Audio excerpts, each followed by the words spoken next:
Welcome back to M Hood Fishing, everybody. Other people's lingo, by all accounts today, has been colorful when describing the conditions. Janky, ranky, manky.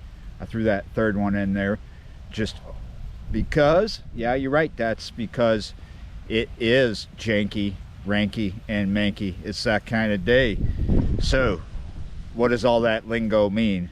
It means it's easy to get skunked today because we had a significant temperature drop last night. We dropped down into the 30s overnight. In some places it was a good 20-degree or more drop. And the difference, it's not in the 30s right now. It took forever to get out of the 30s this morning, and this is early afternoon, kind of mid-afternoon. We've got 2.5 hours or so before sunset. It was in the 40s mid-morning and then got just up into the 50s around noon, and now it's like just right there, right above 50. Was probably going to drop down into the 30s again tonight. So someone messaged me, they got skunked on the river, and they said they went somewhere else and they got skunked there, and that was, you know, brackish water. And then I think they went to a third place. I don't know how that worked out for you because you haven't said anything yet. I am at a local spot because I'm thinking, what fish am I likely to catch on a day like this? I say likely, but however, I'm probably just being optimistic. And it's not just one kind of fish. I think we have a good chance, or the best chance, remaining optimistic, right? It's going to be some kind of panfish, and I don't think at the moment that artificials are going to be very productive, and I don't think the float is going to work because it is windy right now where we're at, but we're out of the wind. But put that float out there and that float's going to be gone.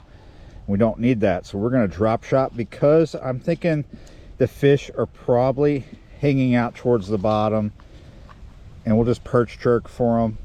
We've got a size 6 Aberdeen on here with a, what is it, 3/8 teardrop. Not too light, not too heavy. We're gonna just hook this red worm up onto this small Aberdeen with the tail hanging off, because when you're perch jerking, you're going to try and keep the lead in place as much as possible, as long as possible, and basically jig that up and down. You see that tail hanging off there? That is going to attract something. I'm not expecting to catch sockeye like this. However, Redears is what's on my mind. I'm going to use this as a search bait for the moment. Try to fish it diagonally across this wind instead of straight across it. That way the wind's not pushing on the line so much. It's easier to fish. What's going on here is that it was such a drastic temperature change, shifting the temperature of the water, that fish are probably put off a bit. But they've had all day to acclimate as much as they will. We just need to figure out where they're at and target that area.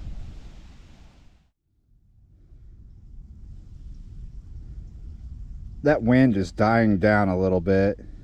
I've had one bite on the drop shot, so we're going to do the float as well, see if we can get anything.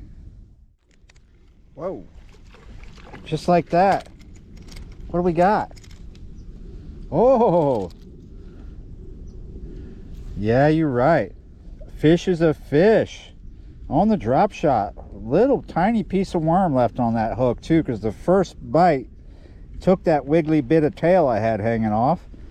Now I do want to get something to eat, but this is just would be a waste because it's really small. There's not a size limit here on these bass. I can keep 10. There is that. However, ain't no meat on that. I'm gonna let him go. Oh, I gotcha. Oh, wow, we got something nice. Oh! Ho ho ho!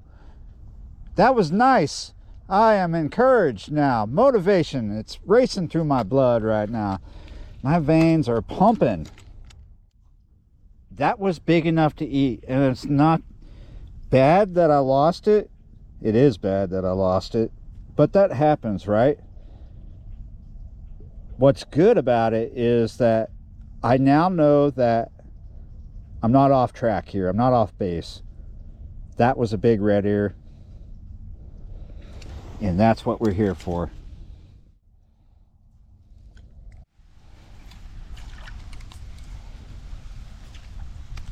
Gotcha. What do we got? Ah, just a little gill.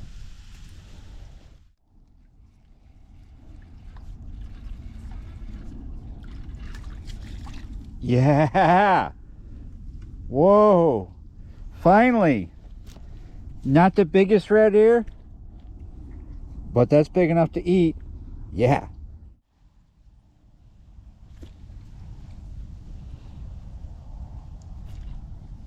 Gotcha. Not very big. But yeah, you're right.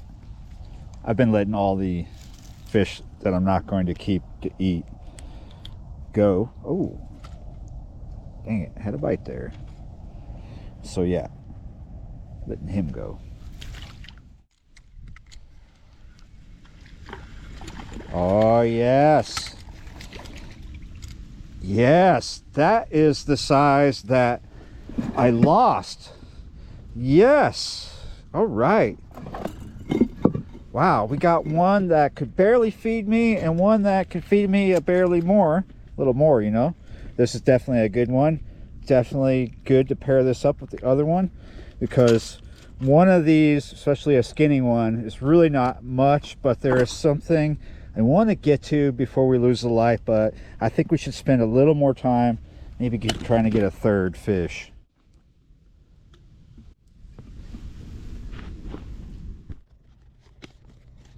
Okay, not a third one, but yeah, there's a reason for the title. Sometimes, some places where I fish, sometimes I am able to bring more home than just fish. It might be pecans, it might be berries.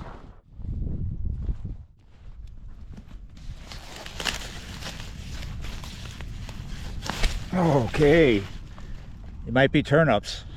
Yeah, you're right. I just found out something really cool. I got this huge plot of turnips growing here. This is actually a really big garden plot. I used to think that it was part of some university program called Master Gardeners or something. I just found out today that this is a public plot. You're welcome to come pick stuff from here. A lot of people apparently haven't. There is just a ton of turnips here and mustard greens, but we're gonna get turnips because I love the greens. And you see they're ready to come out. Look how big that is.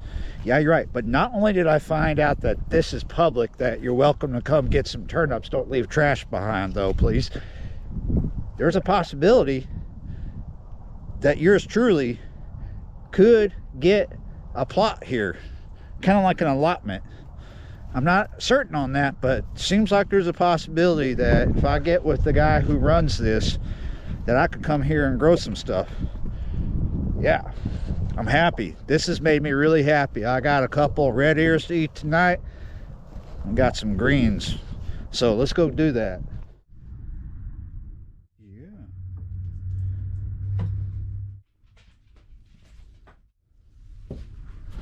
So we haven't been home long. I haven't anyway. We've been out, me and the dogs.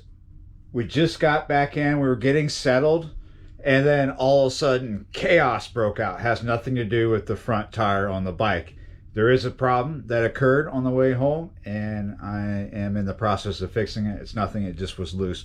So chaos just broke out. Like, well, usually when I get back, you know, the dogs need to go out, but the cats are always hungry, right? So I fed the cats, got my stuff in, got my dogs out, and when I went out, I was like, what are you eating, Tulsa? This I had dropped when I was bringing all of that in, right? So I will sometimes harvest these undersized, very immature turnips when I want the greens.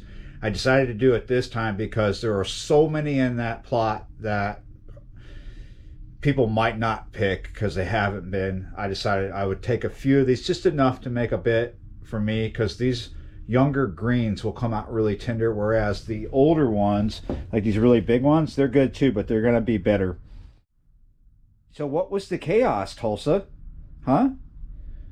You got all upset, and so did Yaz. You want more greens, don't you? She loves them. Here, you want that? Yeah. So, what was the chaos? Out of nowhere, somebody's loose dog or just a dog came busting through here, through in my outside area where my cats are eating, and tried to get one of them, like chasing cats. And for a second, like, my dogs were just going nuts. And I had to shut the door and get out here, and it's like, where's this dog? And like, make sure my cat's right. My cats cannot be found. And this dog was chasing around, chasing stuff, and then it was gone. I don't know what kind of dog. It had a fluffy curly tail, and it was nowhere near as big as her, but medium size, right? She's a big dog, if you're wondering. She's a big dog. So yeah, chaos broke out. So I've got a lot to do. I've got to sort, like I was telling you. I got some of these undersized ones, these immature ones, and we're gonna pick these out and clean them, and then we're gonna get this sorted. We got a bit. I harvested a little more than I needed for myself. Oh, I happen to love this stuff a lot, but honestly, I brought some to Ray from Rig PFA because he loves them too. You love them as well, don't you? Yeah, you do. I forgot to mention, I have 3 dogs now. I wonder if my new dog likes this. So the other day, I was digging through some trash in a dumpster. Like, there was a bunch of good stuff, right? And I saw something that caught my eye, and I was just like, oh my goodness, I can't believe you're in here. Somebody had thrown away a French bulldog. I brought him home, got him all cleaned up because he was just really manky, really dirty, skin and bones too. But I got him cleaned up, and now he's really shiny and sits right there. You want another piece? Because I don't think that dog is going to eat anything. Yes, we're still enjoying feeding greens to Tulsa. If you're wondering, Yaz, he'll take it from your hand, go a few feet over, and drop it because he don't like vegetables. But this one will eat anything, won't you? So if you have cats, you know what I'm probably going to be doing intermittently during all of what I'm doing in this catch and cook. I'm going to be pausing, looking out there to see if I can find my cats, because I'm just like worried. I'm sure they got away really fast because this dog, I saw him going back and forth and stuff. I don't think he actually got a cat, but he chased him because there was some crazy stuff going on, like kind of noise, and yeah. So we will be doing that too, and I will let you know if I find some cats and if they're in good shape. There's only 2 that I got to find, and I hope to find 2 in good shape. Be doing that real soon. So what do you call an antelope that can't do anything? You call it a cantaloupe. Yeah. Greens, turnips, fish, knife, tea. Let's go.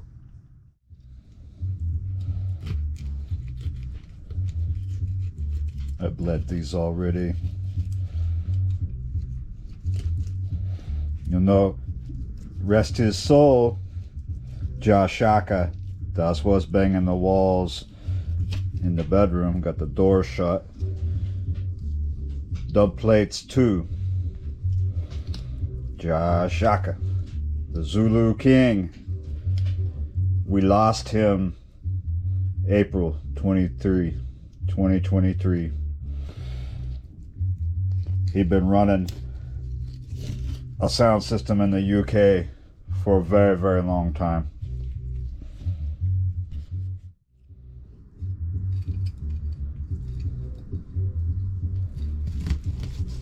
We're coming into the Sabbath tonight. At midnight, it'll be the Sabbath. So normally, this is how I roll. Shaking the walls a little bit. I don't go too late with shaking the walls with something like Josh Shaka, or maybe some scratch, or some just a mix of dub. Maybe I even a live stream someone banging out some nice sweet dub beats. Might even go a little modern, put on some dub techno. I might reach that point eventually, but we're gonna go roots as we cook this food.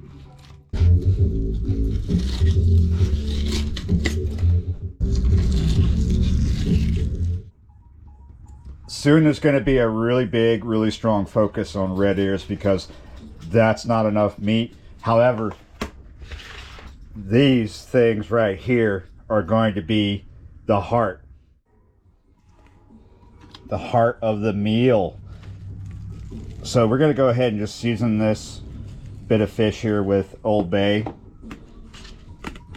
and then put it to the side, because the greens, however, they're not going to take a long time to cook, but they just take a long time to process. I've already been through a bit of that time, you know, sorting, cutting, and all that, cleaning.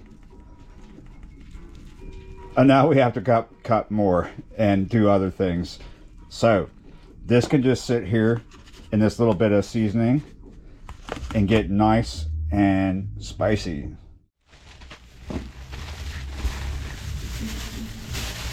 First things first, before I actually start getting at those greens over there, we need to cut for the trinity.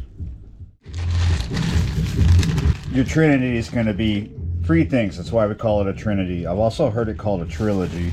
So that's going to be onion, bell pepper, celery. And 1, and 2, 3.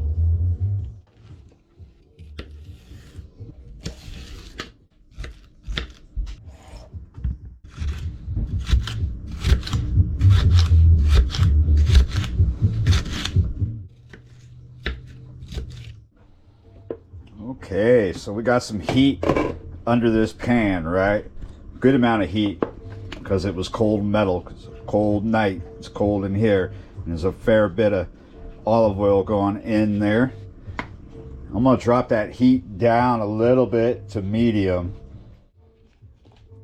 That's my trinity in the bowl. That's my extra virgin olive oil.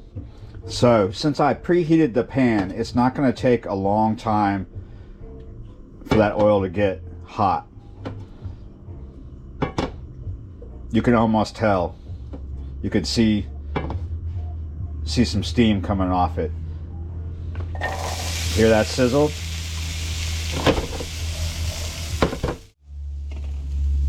That's not my bass rattle, that's somebody driving by. So we're going to drop the lid down on there and drop that heat back a little bit. Could have left the lid off because we're about to take it back off. We need to add some things. We're going to make this kind of like a Caribbean style pepper pot by adding this Caribbean jerk seasoning in with the trinity. We're going to go heavy handed a little bit. This is hot, this is spicy.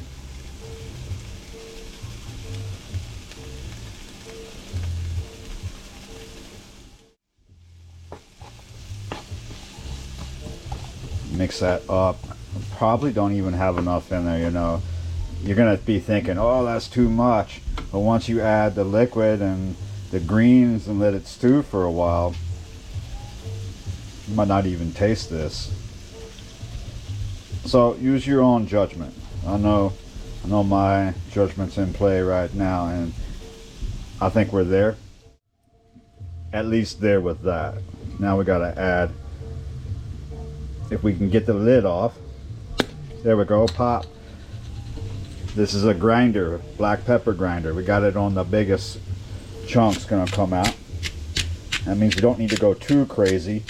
Usually a Caribbean style pepper pot is gonna have cayenne in it, and there is a version of it that came from the Caribbean to the States started on the the southern east coast. Instead of it being like a seafood style Caribbean pepper pot, it was catfish, greens, and cayenne, pretty much.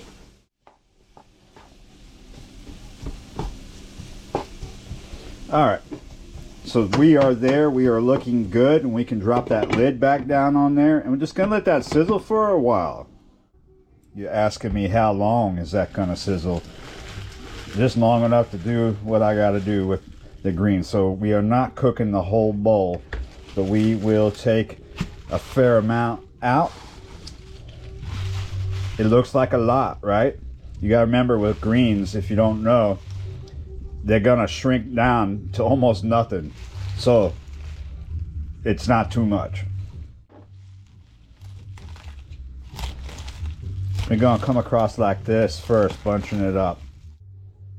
Now that I got to the end, I'm gonna rotate the cutting board and do my best to come across the other way.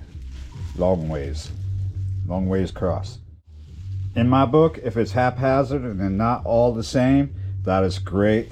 It just doesn't look like a machine did it, right?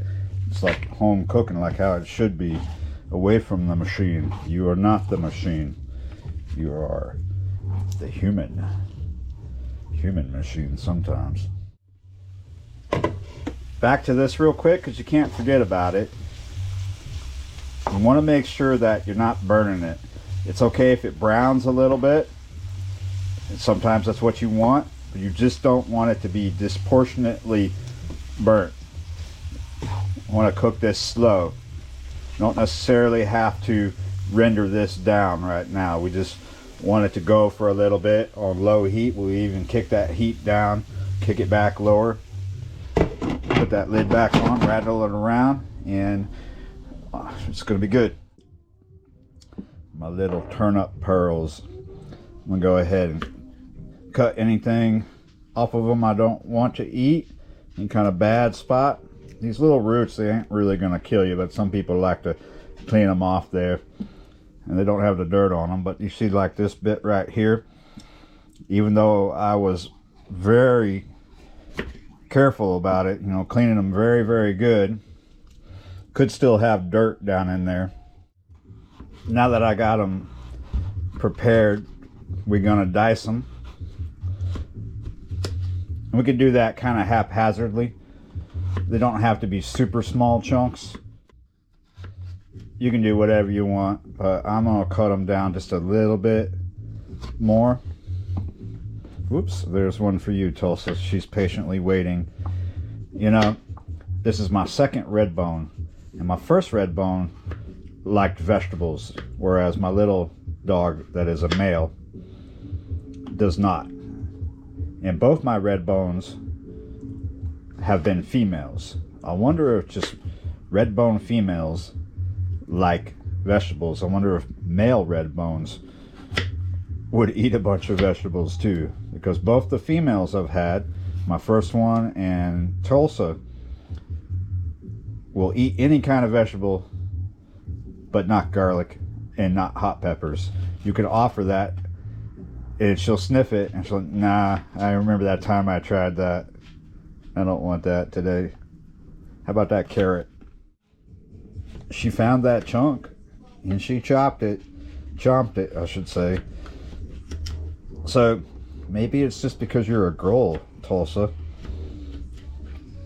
You know what healthy food is, vegetables. But you need to, you see her eyes right down there? You need to watch out. Well, okay. Why don't you sit down? Sit down. There you go. You know, I take that back. There's probably a woman somewhere whose favorite vegetable is ketchup. But some women like turnips. Whoa. That is smelling good. Smelling good. Let's go ahead and put those turnips in there. All right. Watch this. It's going to look like I'm crowding the pan, like I'm putting too much in here. There we go. So what I'm gonna do now is I'm gonna go ahead and turn that heat back up high, not high, but over medium hot, like hotter than medium, just a hair hotter. And we're gonna take this vegetable broth, organic vegetable broth, which is on sale right now, 2 for $4. It's not a whole container. I used some of it previously. This came out of the fridge. We are gonna go ahead and yeah, looking like all of it. It's done. We're cashing it. I am not even worried that it appears that most of my collard greens are coming out like an island, like a leafy island out of my liquid. Not worried. There's a fair amount of liquid in there. There's enough, because all them collard greens are gonna fall. They're gonna kind of shrink down a little bit. So the reason why it's up so high is because we want to bring it to a boil. So we're not going to leave it there. Let's get this to a boil, and then I'll tell you what to do next. Just in case I feel like I have plenty. So if I feel like I need more, I have plenty.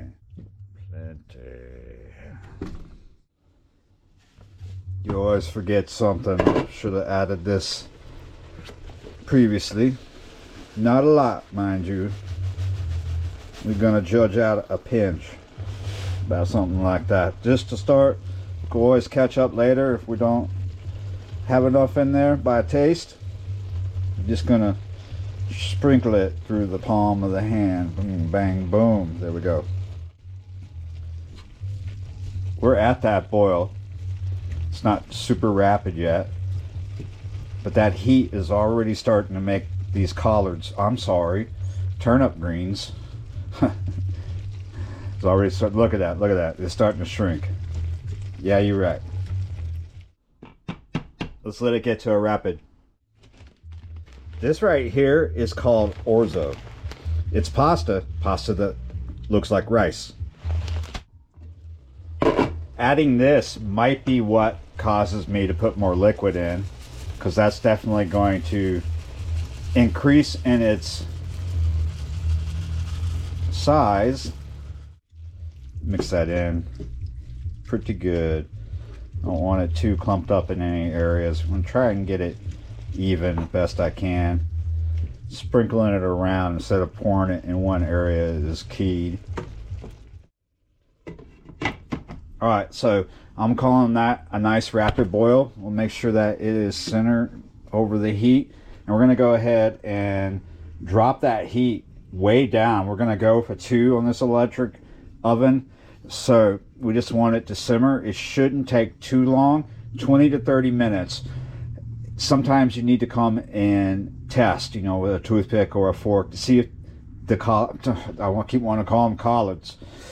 See if the turnip greens are tender. That's what we're looking for, but on average 20 to 30 minutes. Yeah, we're not adding that to the food, but their food. Special coming up. It's a minute past 9:20 actually. I've moved on from Jaw Shaka dub plate 2 to Jaw Shaka dub plate 3, and this is moving on to finish. It's moving on to done. It's looking done, but we got to take a bite of these greens here. Hot. Yeah. Heat is off, and it's off the heat. I got a bit of heat. It's been under that for a bit, so we got a hot pan now. Put a bit of olive oil in there. I'm actually going to cook this fish really simple. All my complicated stuff is in there. Make sure everything has got the oil on it. Nice. Love to hear that sizzle. If you're curious, so am I. My cats must still be hiding. I keep looking out and going out, calling them coochie coochie, blanca blanca, but it's just blanca blanca. This Old Bay spice goes really, really well with the Caribbean jerk. So what we got going on here is pretty much Ital. You know, what the Rasta man will cook for himself. It's a Jamaican thing or a Caribbean thing. But I also refer to this type of food, which I love to make, by the way, as vegan soul food. I do this a lot during the week. No meat or anything. Just whip up something like this. I might even make this amount. This will go a ways. I'll have this tomorrow probably.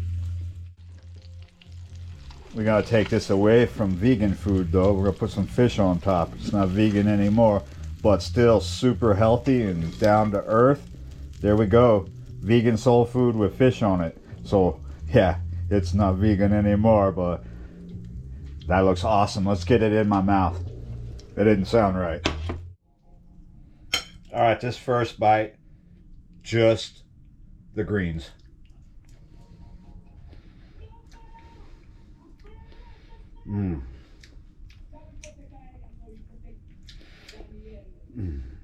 I'm sure people are wondering, they want to know, what do turnip greens taste like? Because not a lot of people have ever had them.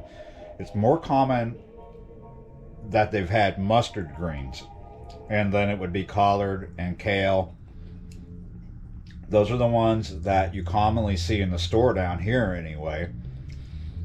I've had these many times before in my life.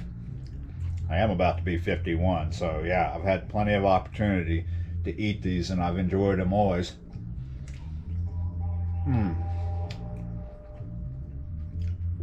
Super common in other parts of the country, but down here, when they do have turnips in the store, it's just the turnips, and they're expensive.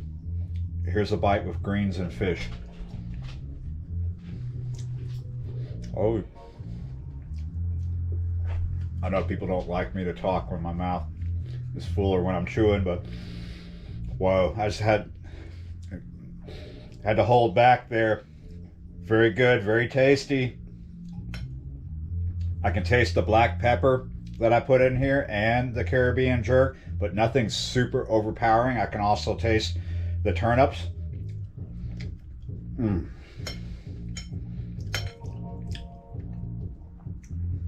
The orzo is a nice touch as well.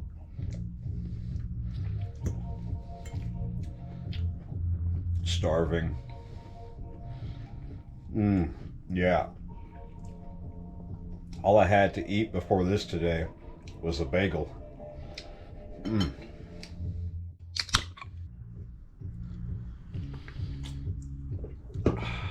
A janky, ranky, manky day that turned out okay.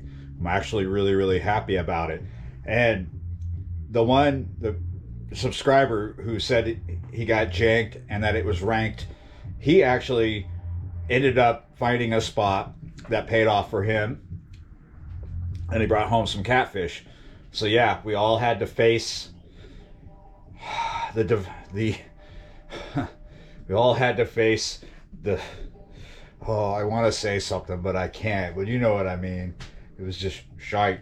That's what we had to face in the beginning. Shite. A bunch of shite. Shite weather. Yeah, you're right.